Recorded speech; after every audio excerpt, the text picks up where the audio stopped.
This is the Vision 79 podcast, where my friend Sander and myself, Mason, discuss recent developments in our business and personal growth.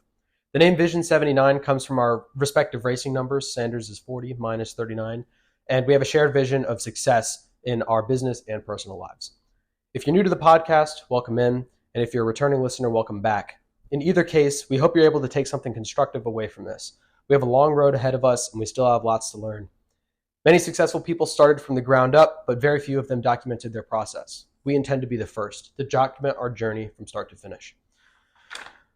Very cool. Welcome back. Welcome back. I have no updates written down from the week, but we did have a lot going on this week. We did. A lot. Yeah, a lot in the last half of the week. The first half of the week was kind of light. That's true. It was mostly waiting. It feels like a lot, though, because it's all exciting. It is. It is exciting. These are big developments, which is good. The past couple weeks of feeling like I've been behind or lagging or whatever, I recognized in the moment, like I just need patience and it will come. And here it is. Yeah. So super exciting stuff. Yeah. To summarize, we met with an investor and a potential business partner, and it went very well. It's very promising. It's looking like we're going to be able to get the funding that we need for the projects that we want to do. And really great experience in that field to help us out as well. So that's very exciting. Sander and I have been doing a lot of work ourselves to position ourselves as best we can to make a launch in this direction. But, we don't have enough money to do it ourselves. You need money from other people, and that can be tough to do when you have no background in business, pretty much at all. We do have our own small business, but it's just us working.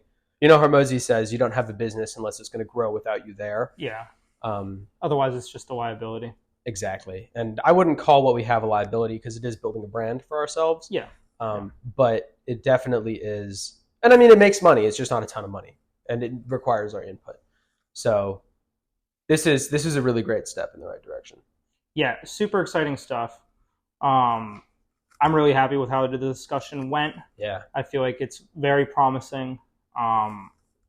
It's probably going to be a little bit more delayed than we anticipated, but not by much.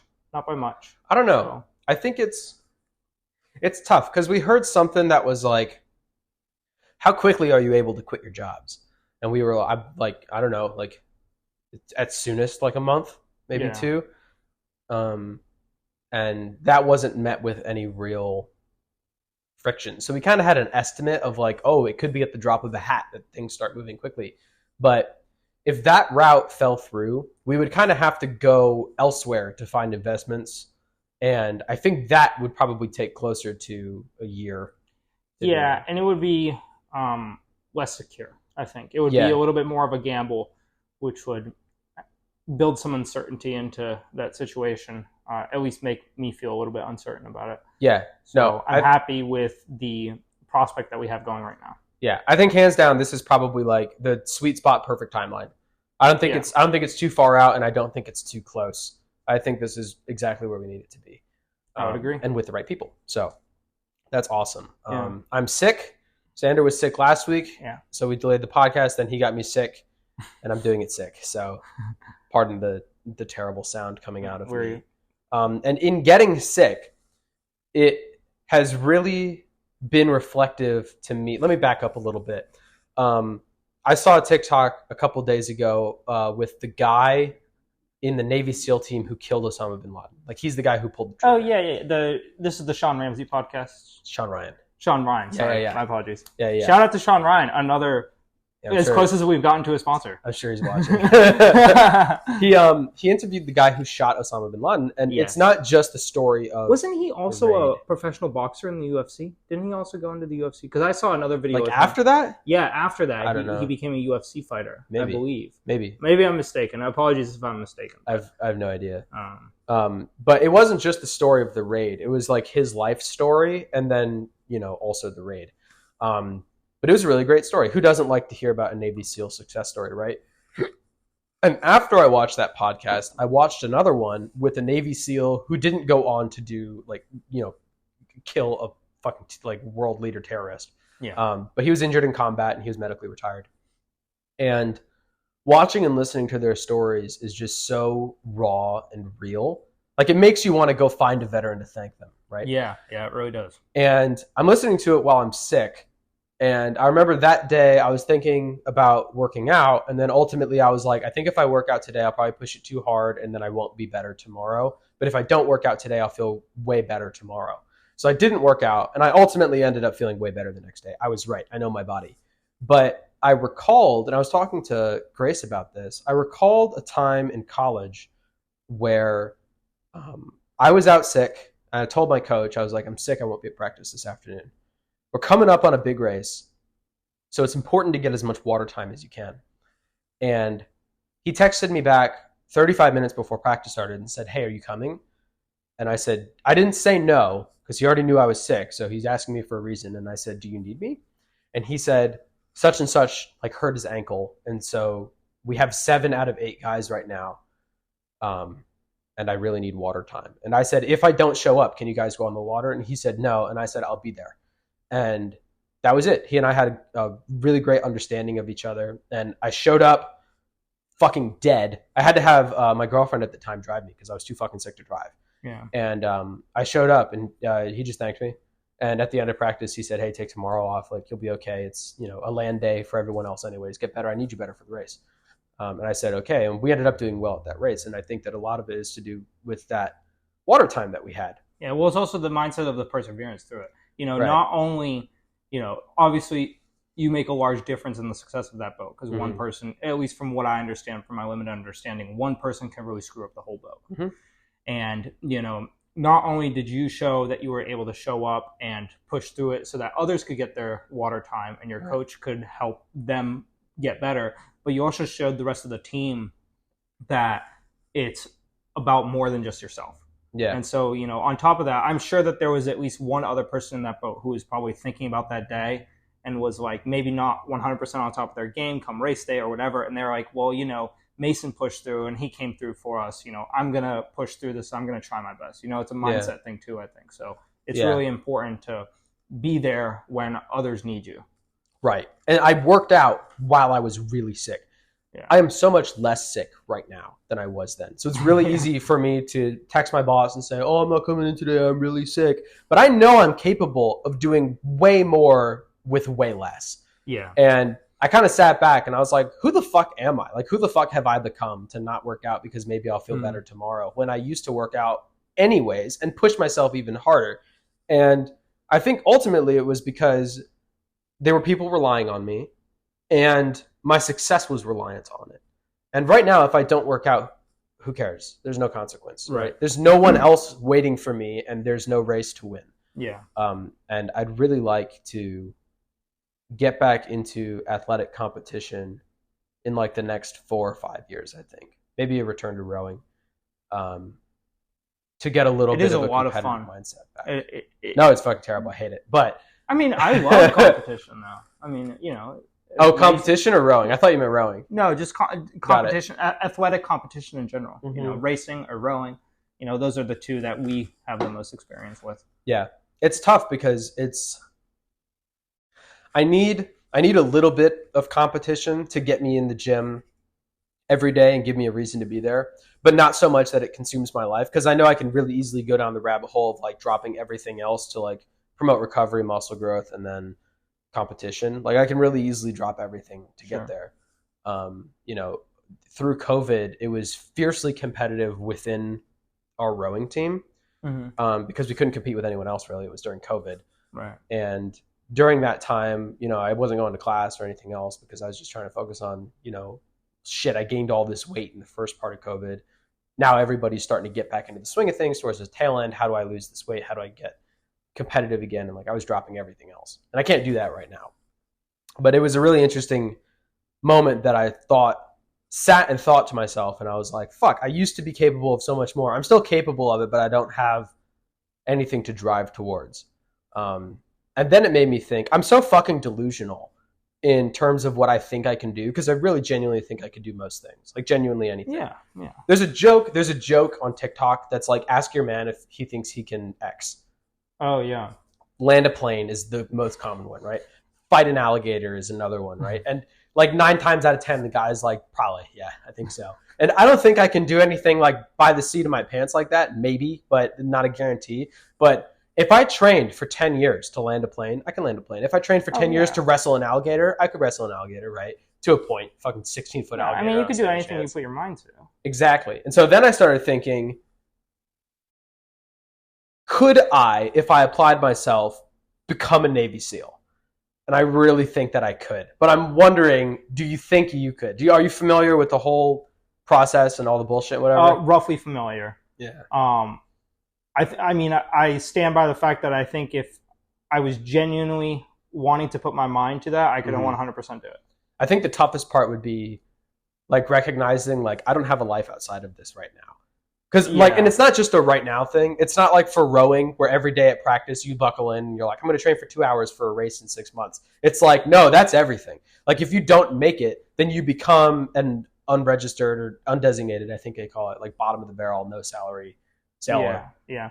Well, that's why I said I think if I was genuinely putting my mind to it, you know what I mean? I don't think I could become a Navy SEAL if I was 50-50 about becoming a Navy SEAL. Yeah. You know what I mean? Like I'd have to be 100% committed and ready for it and really going after it. From what I've listened to from the guys who have become Navy SEALs and seen people quit, they say that's the biggest reason. Yeah. It's not overly difficult. Like no single task is overly challenging, but it's nonstop challenging, nonstop for weeks, months, years. And it weighs on people, and if people don't want it bad enough, then they'll ring the bell and they'll leave. Yeah, I mean, you know, this is an equivalent, but when I started racing outdoors, I didn't win a single race my entire first season. And so I would show up to the track every weekend and race as hard as I could and prepare. I would spend 12, 16 hours preparing my cart, cleaning it, making sure everything was buttoned up and ready to go, changing the tires pre the weekend so that I'd have spare sets and stuff like that. You know, I put in a ton of effort for, on the surface, what seemed like, silly effort because I was finishing, between 8th and 4th consistently, right? I was never really winning, but it was just like, I really wanted it and wanted it and wanted it. And so I just kept pushing for it. And, someone who's not into racing would have probably given up because they're like, well, I'm not winning anything and this is a ton of effort and I don't really care that much about it, right? And it's obviously not as much physical effort as becoming a Navy SEAL. And it's not 100% of your life because you do, of course, I was still going to school and stuff like that, right? So there's a lot of, stark differences between the two. But I think that with anything, even with business stuff, like it's so easy to give up once it gets hard. Yeah. And the only thing that really keeps you going is the mindset of, no, this is genuinely super important to me. Right. Well, and it's important to your partner too, because I was thinking about the question you asked the other week, which is what do you look for in a business partner? And I think that something huge that I look for in a business partner is, do you win and lose together? Yeah. Right? So like, when I'm working knowing that you're going to be happy that I accomplished this work at the same time. And if I don't work, I'm going to be bummed at myself, but you're also going to be bummed because we win and lose together. And so then that, tied into when I'm sick, I work out for my team. Navy SEALs, I would want to do it for the team and things like that. It's other people are hugely motivating when you're working together towards a common goal. Yeah. And I mean, what I really love about the Navy SEALs environment in those interviews is that there's such a sense of like community. Yeah. And it's like, we're just going to grind through this together and we all know it sucks, but we're all going to do it together and we're going to get through this. Like, I love that aspect of it. Yeah. It's really powerful. And it's really difficult to get to nonverbal communication. The guy who was in the Osama raid. Yeah. Did I say Obama bin Laden earlier? Fuck me, dude. I don't mean that. He said that they were a part of the team that first developed not like stealth raiding, something like this. I'm fucking summarizing. Don't take my word for it. Go listen to the interview. But essentially he was saying that every time that the SEALs would raid people, they'd kick in the door, they'd like look down a stairwell and they'd go, stairwell! And like they're announcing that they're in the fucking building, right? And he was like, what if we do it quietly? What if we just try doing it silently? And so they tried doing it silently and it worked the same, but now nobody knows that they're in there. Yeah. And he started talking about the bond that you build with your team and how you can start to communicate non-verbally. And that is a sign to me of an elite team, right? Yeah. Jordan had this with his basketball teams. I've had this once in all of my years of rowing. I've only had it once where I found a group of guys and we worked together so frequently and so commonly over the course of a whole year that by the end of the year, for 2 weeks, we had that level of nonverbal That was the 4 that you rode in, right? Yeah, it was a quad. Yeah. And it was perfect. It was flawless and it was seamless, and we could feel everything in the boat, and we knew each and every person in the boat so well that we had that kind of communication. Right. And that's, I think, one of the reasons I really like listening to these SEAL stories is because there are similar values, but in a different context. I think the first situation or the first experience that comes to mind that has that kind of nonverbal communication for me actually isn't between two people. The first situation I think of is the communication I used to have between myself and my shifter cart. Mm-hmm. And, you know, like the way that it would talk to me in terms of like tire grip or, you know, not suspension setup, but essentially chassis setup. We don't have suspension. Stiffness. Yeah, stiffness and or motor tuning. Mm-hmm. It was like I could really flush out everything that was going on underneath and really feel everything and come into the pits and make adjustments that would benefit my lap time and benefit the way the car drove. Yeah. And so I had a really great connection with that chassis and how that cart felt. Mm-hmm. And it was super cool. I'm very sad that I had to sell it, but it went to a good home. A guy I actually used to know, and he took it on and I guess raced it. I don't know where it is now. This was like 3 years ago, 4 years ago. That's not that long. So, yeah. You know, my dad bought his motorcycle from some dude in the mid-90s. Yeah. And he was like, oh, older guy, he was like, oh, if you ever sell the motorcycle, like, call me first. He's probably dead by now. But my dad still has his number and is holding off on selling the motorcycle because he's waiting for this dude to pick up the phone to see if he wants to buy it back. And that was 3 decades ago. So, like, if the cart's only been gone 3 years, it's, you know, it's not too long of a trace to find. If my dad still has the fucking phone number to this dude from the 90s. That's wild. I still have the phone number of the cart guy. Yeah, call him. Yeah, I'll probably call him. Yeah, we're made of money right now, so, like, it's a great fucking time. No, I'll call him next year when we have a little bit more disposable income. You could even call him now and just see if he knows where it is. That's true. Yeah, the earlier the better, I would say. Yeah. And I mean, if you pick up the phone, and you're like, do you know where my card is? And he's like, no, you can just end it all right now. Just give up and kill yourself. There's no point doing that. What do you have on your sheet for this week? I've been bullshitting so far. I had one bullet point about the Navy SEALs written down.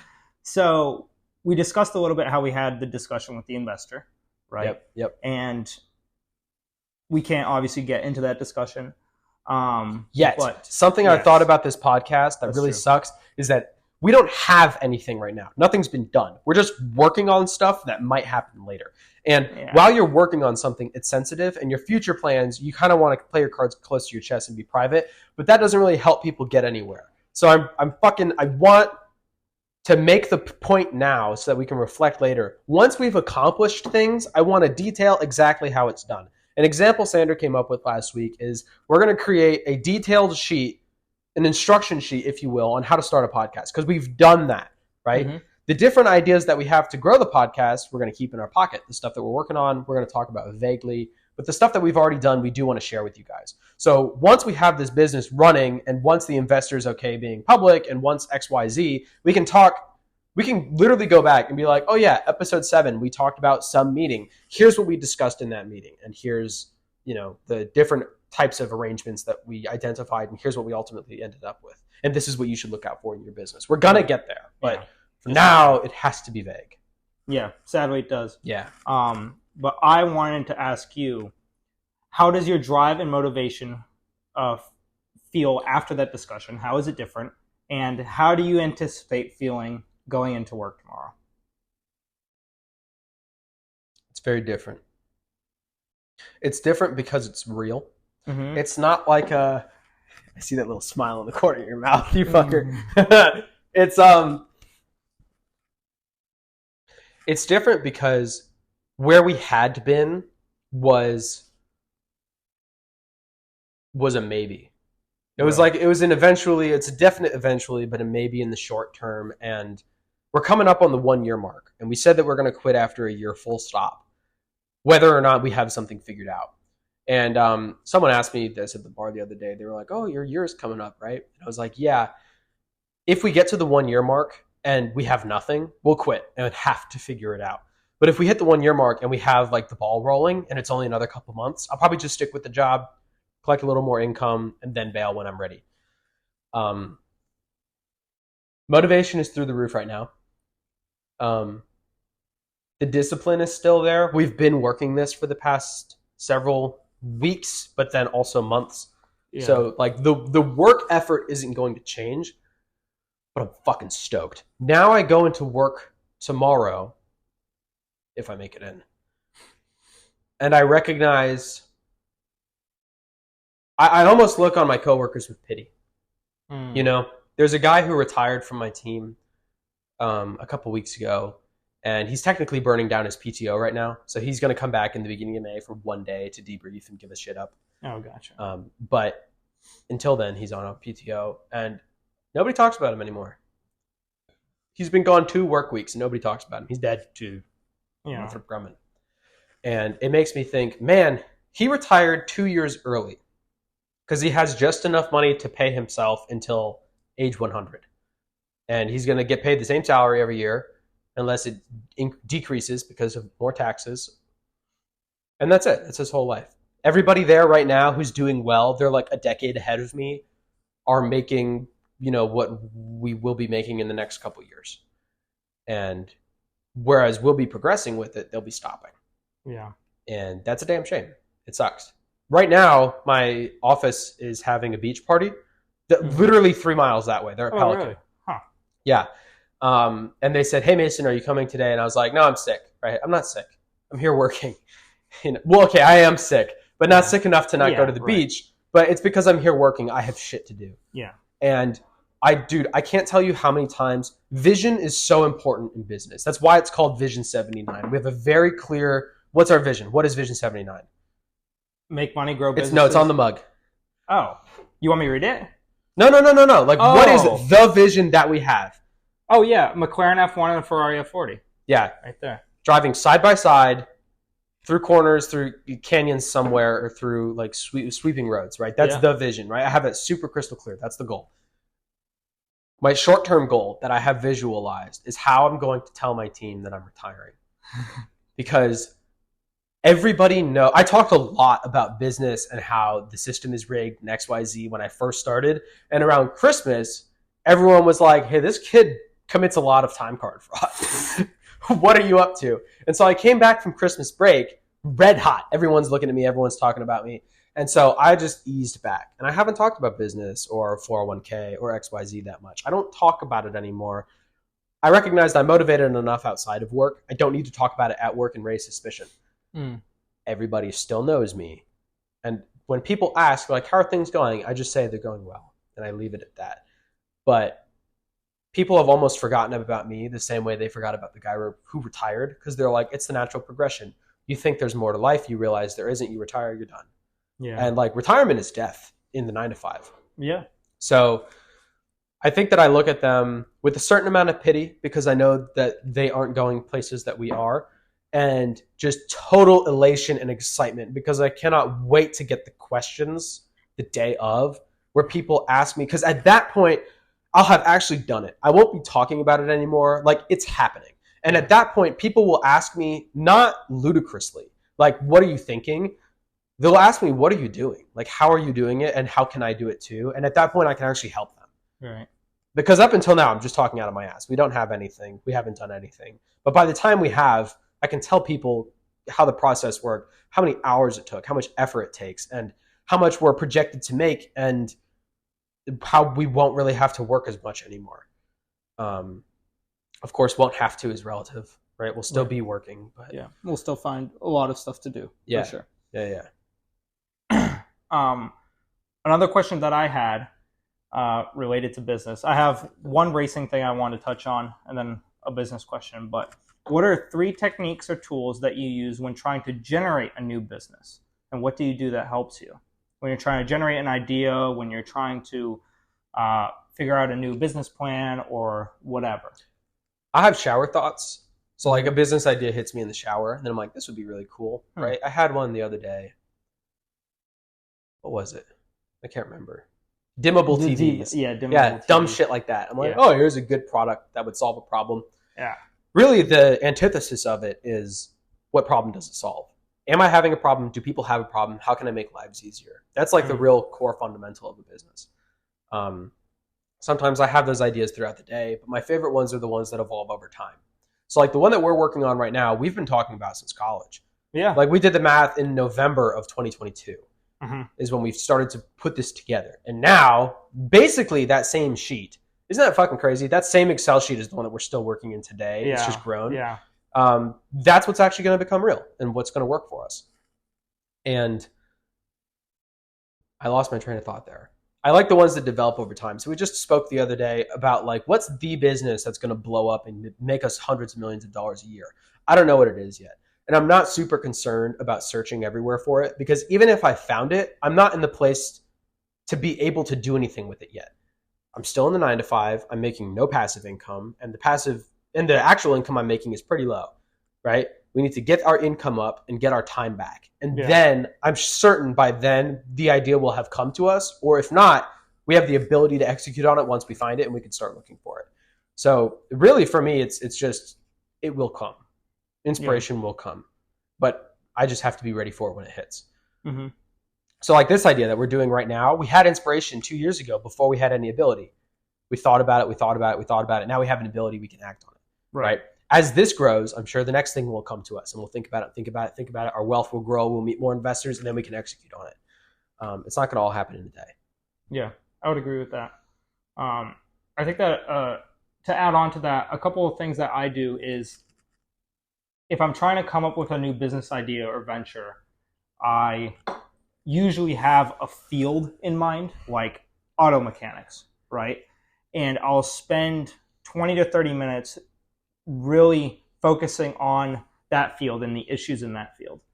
And then I think about, okay, how can I solve those issues potentially? And then if I can't come up with anything really concrete, I'll use ChatGPT to help me generate some ideas or to just kind of bounce ideas off of, and then I'll come up with something else off of what I see on ChatGPT, and then I'll start researching using Google, using ChatGPT, and just figuring out how feasible it is. And then as I research, questions come up, and then I rinse and repeat that same tactic until I have something relatively concrete and I have an idea of how much effort it's going to take to get through that process. And then I make an execution list and start working on that list. Yeah. So find a problem that you can optimize or solve. Yeah. Right. I think it'd be really cool. We talked about that in the last podcast too. Yeah. I think one of the businesses that I want to get into is a little philosophical, but it's going from business to business and improving them. It's just optimizing. It's just, hey, you guys have a really great staff, a wide customer base, but you run it like shit. And it would be super cool to come in and say, hey, do you want to make more money and be happier in a nicer facility? I think I can do that. And I think I can do that just by changing some organizational things around and improving the workflow. Yeah. Or marketing or, you know, and we have the same idea. We're thinking about the same thing. Right. But it'd be cool to do that to multiple businesses or teach a team how to do it and then have them go do it. I think that'd be cool too. Yeah. What do I have written down? What the fuck? What do I have going on? Wait, God, it's so uncomfortable sitting in the back of this couch. There we go. What do I have written down? I'm sick. Great. Being poor sucks more than working hard. I fucking love that. That's a Hormozy quote. That's good. That's a good one. Being poor does fucking suck. I started thinking about it more the other day, and I was like, once we start create like hundreds of thousands of dollars a year, we talked about like, what are you going to do with it, right? And I think genuinely, all I want to be happy and like content for the next like 5 or 10 years as we amass crazy wealth, all I need is I'd like a 2-bedroom apartment instead of a 1-bedroom because I'd like to have an office to work out of. Yeah. I'd like a garage to keep the Camaro in because I don't want it to keep deteriorating. And then I want a reliable daily like a Miata. That's it. Yeah. I think those 3 things can happily take me to a $5 million net worth. And at that point, you know, I'll have so much money. I'll be happy at home. Things are nice, but not lavish. And then I can just funnel all that fucking money into more and more investments and blow it up to the point where it's like, okay, I'm making enough money that I have to start spending it now, or I'm going to start paying crazy taxes. And that's when I can start buying like a house and nicer cars or a garage. Yeah. Things like that. I'm really looking forward to seeing how gaining more wealth will develop the business portfolio for both of us. Yeah. I'm really looking forward to that. And I think that, once we start making some decent money, I think I'd be happy with sorting out the small things in the Miata, sorting out the small things in the BMW, and getting the Porsche back on the road just as it is, just drivable and showable, so that myself and other people around here in the community can enjoy that car. Right. And I'm relatively happy in a space like this. 2-bed, 1-bath with an attached garage. Although this place does have a lot of issues, but something similar like this, I think I'd be happy with. I don't really need anything more than this. It would be, of course, It would be cool to have a slightly larger garage, so I could fit one of those like short rise lifts, like the little hydraulic ones on the floor that rotate up and they get your car up like a couple feet off the ground. That'd be cool, but it's really not a necessity. I have nice jack stands and I have little adapter plates that I use so that I can lift the BMW with them, and it's. Yeah. I'm pretty happy with what I got now. I'd like to see, portfolio growth. Yeah. That's about where I'm at. Yeah. The Camaro concerns me every day, but if all it takes, have a daily, then if it takes $5,000 to buy a reliable Miata and that's it. Yeah, not a big deal. Being poor sucks more than working hard. That's a good one. If you're not making as much money as you want, consider checking your bank account before social media. That one's sick. I've started doing... That's a good one. Fuck. Yeah, he recommends... he said, you should know how much cash flow you have every day. You should know how much money's in the bank every day. Wake up in the morning and check your bank account first. If you don't have an app that has your bank account like live refreshing in it, why? Get one. And so I don't have one for business because it kind of only moves once or twice a week. So I generally know where it's at. But my personal bank account, I have everything through Quicken, and it just compiles everything. And I wake up every morning and I check the Quicken app. I can tell you exactly how much money I have in the bank right now in the different spots. And I don't like the number, but I'm checking that first thing when I wake up in the morning. It's like open my phone, turn it out of focus mode, text Sander to see if he's awake. He's not. And then open Quicken to see how much money I have. Yeah. I think that... unless you have one more. I have one more. Okay, it's so cool. Good. We're going to go long. This is a Chris Williamson one. Yeah. Resist the desire to have an opinion on everything. Your expertise is narrower than you think, and the world needs more signal, not more noise. Can you repeat it? Resist the desire to have an opinion on everything. Your expertise is narrower than you think, and the world needs more signal, not more noise. Don't form an opinion on something so fast. Shut the fuck up. You don't know anything. Right? Just listen. Just listen and then form an opinion over time. Don't form an opinion if you're not informed. And don't get into debates or arguments about stuff that you're ill-informed on or that doesn't even matter in the first place. Yeah. And I've even started, you know exactly who I'm fucking talking about right now. I don't even engage in arguments or conversations with people who I know are uninformed on things. Right? Because it's not worth my fucking time to inform them because they already think they know. Yeah. So why am I wasting my fucking time talking to you? Right? Yeah. It can be super frustrating, and it's a huge time waster when it's in a public environment like a kava bar or something like that. 100%. Yeah. 100%. Yeah. Yeah. Very cool. I'm happy with this week's podcast. Oh, that's everything you have? Yeah, I got a small racing thing, but I'm going to save it for next time. It'll be a good little... You'll have to wait for it. I want to make these longer than 30 minutes. I know. They're not long enough. So sad. But thank you all for tuning in. Really appreciate it. Yeah. Please do watch the TikTok shorts. We put a lot of effort into making this happen every week for you guys and feel like we bring valuable content to the table. Follow us on Instagram, Facebook, or Twitter, and on TikTok too. All the shorts are posted there. And we're doing a new direct-to-camera style short that's a little bit shorter, more engaging, and has a really narrow content focus, but is informative at the same time. So please go and support us. We'd really appreciate it. Yeah. Good way to close it out. Thank you.